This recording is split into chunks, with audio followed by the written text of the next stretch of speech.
Dan yang paling penting adalah kita bisa lihat di sini penyerapan tenaga kerjanya itu mencapai 1.448.862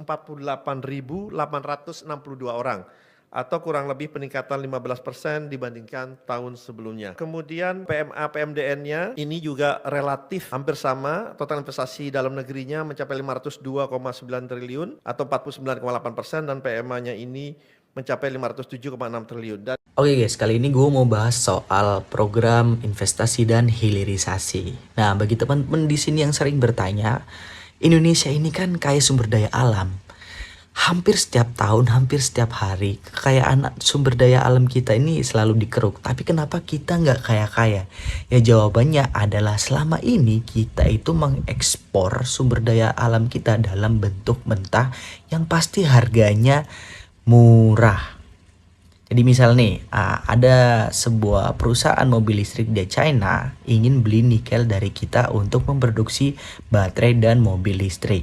Nah, kita kirim tuh nikelnya dalam bentuk mentah yang harganya murah. Nah, disinilah program hilirisasi menjadi penting.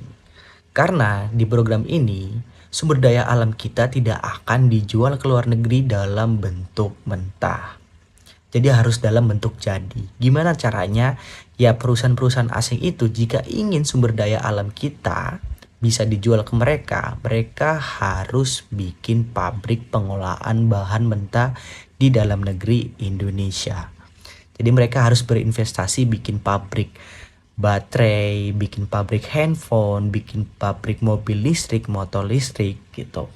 Jadi perputaran ekonomi juga terjadi di dalam negeri. Nah, investasi dari luar negeri ini masuk nggak hanya bawa modal guys, tapi juga bawa teknologi, bawa ilmu untuk pekerja lokal, hingga membangun industri dan membangun hubungan dengan pemasok lokal.